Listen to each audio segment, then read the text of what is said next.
Hey everyone, welcome back to my channel. Today I'm going to show you how to make your own custom doormat using your Cricut and a vinyl stencil.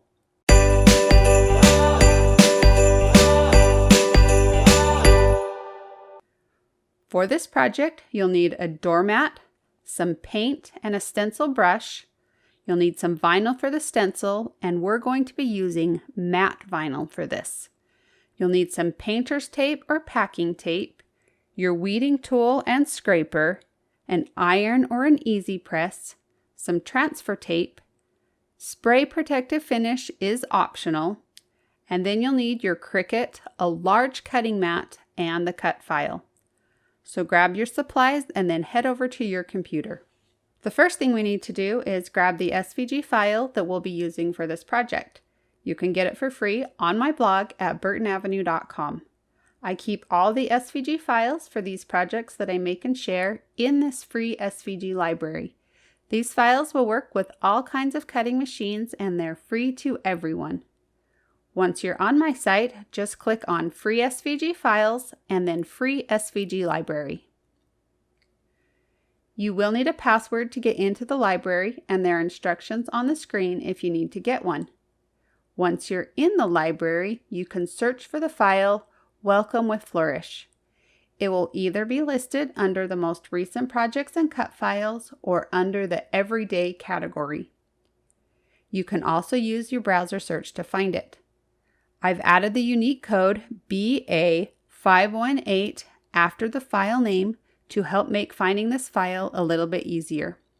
Once you've found the file, go ahead and click on that link and the file will be downloaded onto your computer. Now when you download these files online, they come in a zipped folder and you'll need to unzip or extract them before you can use them in Cricut Design Space. To do this, you'll need to go to the location where downloaded files are saved onto your computer. Once you're there, look for that zipped folder that we just downloaded and double-click it. A new window will open, and somewhere you should see the option to extract or unzip. Click on that, and another window will open up. Now this will show you where the unzipped files will be saved onto your computer. You need to remember this location because you'll have to get back to it once you get into Cricut Design Space. So click on Extract, and those files will be unzipped and they're now ready to use in Design Space. So now we can head over to Cricut Design Space and start a new project. Once you're on this canvas screen, click on the Upload button, and then click Upload Image, and then click on Browse. And now you'll want to go to that location where the unzipped files are saved onto your computer. Click on that folder, and inside you'll see several different file types, and we are going to use the SVG. Now you'll notice in this list there's no SVG file. That's because sometimes the SVG files will show up as a Microsoft Edge HTML document or a Chrome HTML document. So select the file and then click Open. Make sure it's the file that you want to work with, and then click Upload.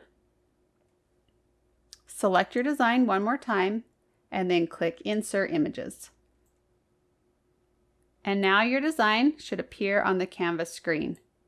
You can click on this minus sign down here to make it a little bit smaller so that you can see everything a little bit better.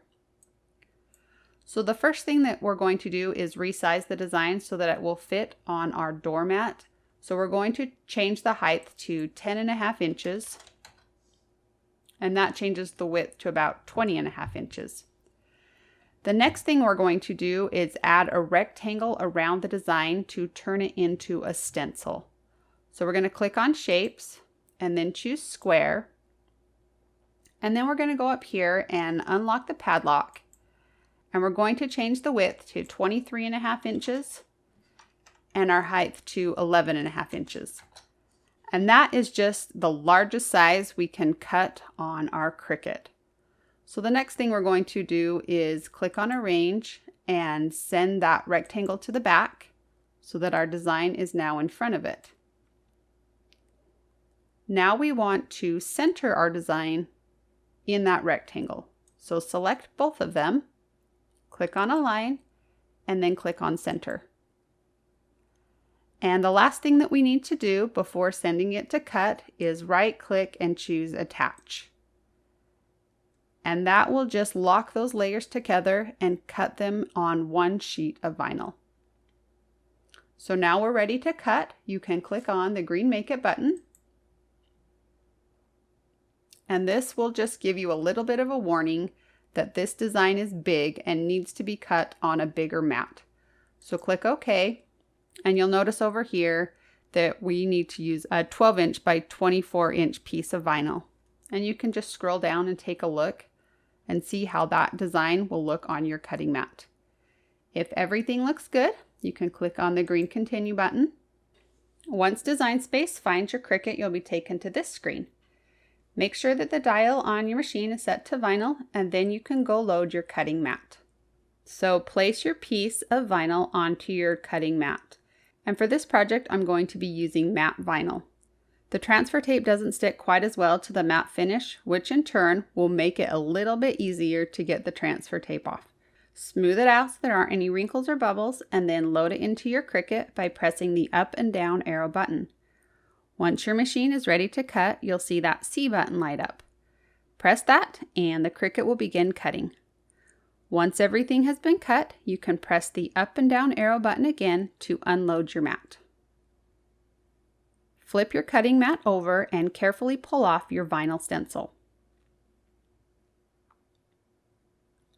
Then you can use a weeding tool to weed away the excess vinyl. Since this is a stencil, we'll be pulling out the letters and that little decorative flourish. Now we need to add some transfer tape. So grab a piece of transfer tape that's a little bit bigger than the design.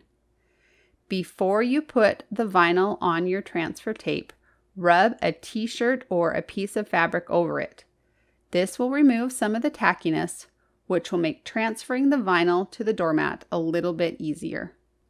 Now place your vinyl on the transfer tape. Use your scraper to rub over the design, then trim off the excess transfer tape and vinyl backing. Now pull off the vinyl backing.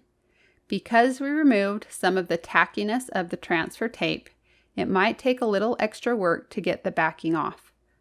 Just go slow and use your fingers to get the vinyl to stay on the transfer tape. Now place your vinyl on your doormat and use a ruler to center the design. The vinyl won't really stick, so you can move it around until it's nice and centered. And just a little note, sometimes these doormats aren't completely square. If that's the case, just center it as much as possible. The next thing we're going to do is remove the transfer tape. And I just want to warn you, this part can be a little bit of a pain and a little bit frustrating, but it's totally doable. You just need to be patient. To do this, you're going to carefully pull back about 2 inches of the transfer tape. Now place a piece of painter's tape or packing tape over the edge of the vinyl and doormat. This should help keep the vinyl in place while you remove the rest of the transfer tape. Now use one hand to hold the vinyl in place and the other hand to pull off the transfer tape. Keep track of the inside of those letters because they can get lost. At this point in the process, don't expect the vinyl to stick to the doormat. All you're doing in this step is removing the transfer tape from the vinyl. Once you've finished removing the transfer tape, give yourself a little pat on the back. The rest of the process is pretty easy from here on out. Now go back over the design and straighten everything out. You might even need to center the design again. Make sure all the insides of the letters and loose pieces are in place. Once again, you're still just placing the pieces on the mat. Nothing is actually going to stick. This next step is my secret weapon to making a great looking doormat. We're going to apply some heat to the vinyl, which will make it shrink and help it stick to the doormat. And that in turn will help us to create a really nice stencil. You can use an iron or an easy press for this step. Just place a piece of copy paper or teflon sheet over the design and iron it for just a few seconds. You'll know it's worked if the vinyl is tight and you can see the texture of the doormat through the vinyl. Once you've repeated these steps over the entire stencil, it's time to paint. For this project, I used interior-exterior paint that I had custom tinted to black. Use a stencil brush and an up and down motion to apply your paint. Try not to brush back and forth, and this will help minimize bleeding. I did 2 coats of the paint just to be sure that I didn't miss anywhere. To protect the paint, you can spray on a protective finish. To do this, you'll let the paint dry and leave the stencil in place. Now use paper or something similar to protect the rest of the mat from overspray. Then just spray on a couple of coats of that finish. Once everything is dry, carefully pull off your vinyl stencil. You can use a craft knife or weeding tool to pull out the centers of the letters. And look at those nice clean lines. Even though it takes a bit of time to get the stencil in place, I think the end results are totally worth it. I hope you enjoyed this project, and if you want to see more like it, be sure to like and subscribe so you'll get notified each time I post a new video.